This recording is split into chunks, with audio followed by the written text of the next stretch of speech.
बोलिए शंकर भगवान की जय। सोमवती अमावस्या 2025 में कब है और आपको मात्र मैं एक उपाय बताऊंगा, उसको करके आप माँ लक्ष्मी का विशेष कृपा प्राप्त कर सकते हैं। तो आप इस उपाय को अवश्य करें, क्योंकि सोमवती अमावस्या के दिन जो भी उपाय किया जाता है उसका फल 4 गुना अधिक प्राप्त होता है। सोमवती अमावस्या, जब सोमवार के दिन अमावस्या तिथि आती है तो उसको बोलते हैं सोमवती अमावस्या। सोमवती अमावस्या बहुत ही सिद्धिकारक तिथि होती है, बहुत ही चमत्कारिक तिथि होती है। अगर कोई भी पूजा पाठ करते हैं, उपाय करते हैं, जब तब करते हैं तो वह सिद्ध प्राप्त हो जाता है, सिद्ध हो जाता है। और मैं ये भी बताऊंगा आपको क्या उपाय करना है। साथ ही साथ मैं आप लोगों को सोमवती अमावस्या का कौन से तारीख में पड़ रहा है और उसका कथा क्या है, किस प्रकार से उसका परिक्रमा करना चाहिए। परिक्रमा को उसको भंवरी बोला जाता है। जो लोग सोमवती अमावस्या के दिन भंवरी देती हैं औरतें, ये विवाहित स्त्रियों को अवश्य करना चाहिए। और भंवरी दे करके वह सौभाग्य की भी प्राप्ति करती हैं, पुत्र आदि की भी प्राप्ति करती हैं और अपने घर में नाना प्रकार के संकटों से भी छुटकारा प्राप्त कर सकती हैं। अमावस्या तिथि पितरों का भी होता है, तो अमावस्या को पितरों का भी उपाय किया जाता है। जिसके घर में पितृदोष है वो लोग खीर बना करके पितरों को पहले भोग लगाएं, फिर उसको बांटें और उसका 5 हिस्सा निकालें। गाय, कौवा, कुत्ता, चींटी, पितृ का, तो इन सभी का हिस्सा निकाल करके पंच बलि भी हो जाता है, पंच बलि भी बोला जाता है, इसको पंचग्रास भी बोला जाता है। तो आप लोग 5 जगह निकालिए और उसको निकाल करके गाय को गाय का खिला दें, कुत्ते वाला जो हिस्सा है कुत्ते को खिला दें, चींटी वाला चींटी को, मतलब जो जिसका हिस्सा है उसको ले जा करके खिला दें। अब मैं आपको बता देता हूँ, सोमवती अमावस्या के दिन एक आप उपाय कर लीजिए, उससे माँ लक्ष्मी प्रसन्न हो जाएंगे और आपके घर दौड़ी दौड़ी माँ लक्ष्मी आएंगी। आप इसको करके अवश्य देखें, इसका बहुत ही महत्वपूर्ण फल है और बहुत जल्दी उसका चमत्कारिक लाभ भी प्राप्त होता है जो लोग यह उपाय करते हैं। तो आप इस उपाय को अवश्य करें। अगर आप इसका फल लेना चाहते तो मेरे कहने से एक बार जरूर आजमाएं इसको, और इसका लाभ क्या प्राप्त हो रहा है उसको भी बताएं। देखिए, इसके घर में पितृदोष है वो लोग सोमवती अमावस्या के दिन, भौमती अमावस्या के दिन गंगा स्नान करें, गंगा में तर्पण करें, गंगा में दीपदान करें।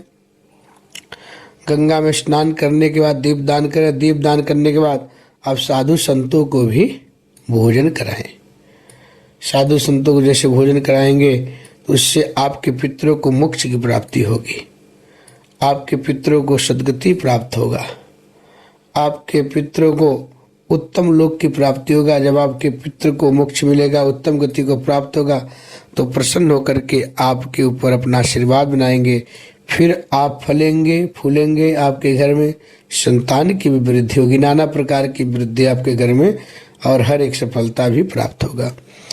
आप लोग सोमवती अमावस्या के दिन 11 कमल का बीज लाएं, उसको कमल गट्टा बोला जाता है, ला करके अपने हाथ में रखें, उस पर गंगा जल का छींटा लगा दें। फिर आप ले जा करके पीपल के पेड़ के नीचे उसको किसी पात्र में पीले कपड़ा बिछा करके उस पात्र में फिर कमलगट्टा रख दें और एक मंत्र बोलें। ध्यान से इस मंत्र को सुनिए और इस मंत्र को 21 बार बोलिए।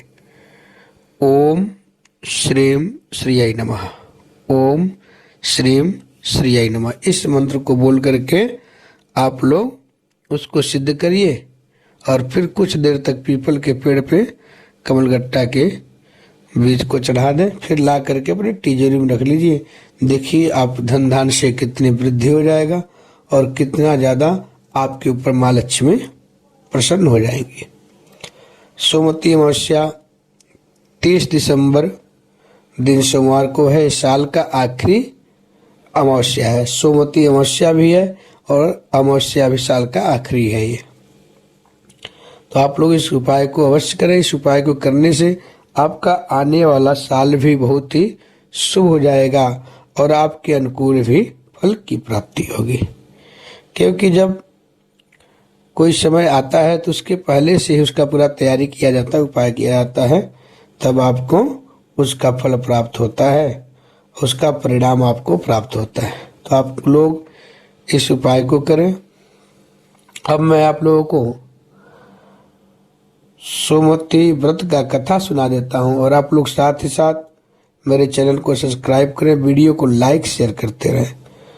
सोमवती अमावस्या का जो कथा है, एक समय एक साहूकार थे जिनकी घर में एक बेटा था और उनके घर में 7 बेटे थे और एक ही बेटी थी।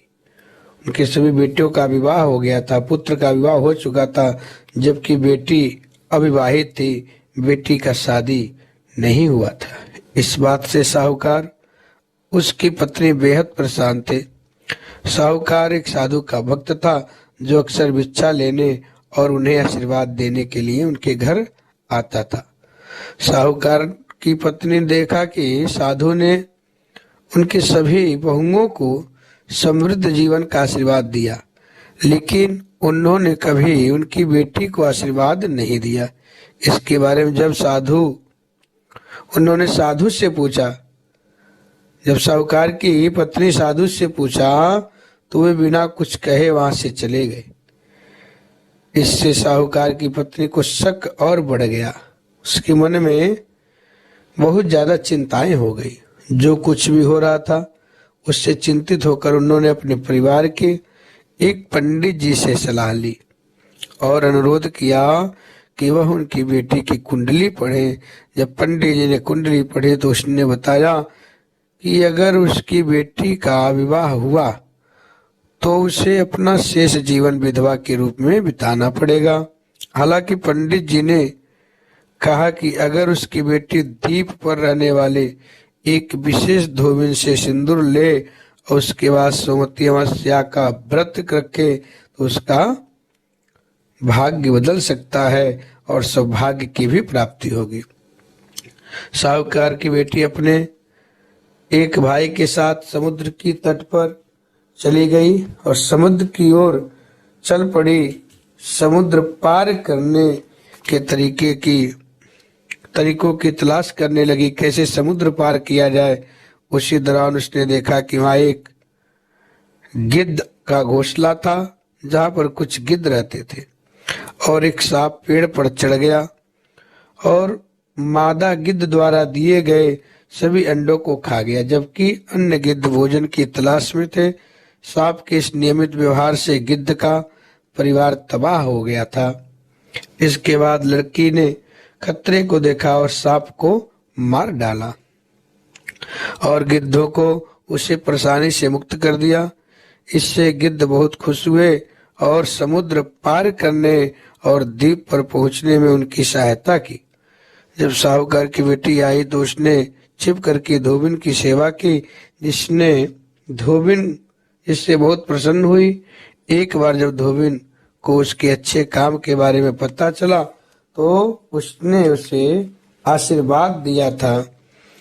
साथ ही अपने हाथों से सिंदूर लेकर के उसकी खुशहाली की कामना की और भविष्य में उसके सुखमय और समृद्ध विवाह का आश्वासन दे दिया, आशीर्वाद दे दिया, वरदान दे दिया। इसके बाद साहूकार की बेटी ने सोमवती अमावस्या का व्रत रखा और परिक्रमा की।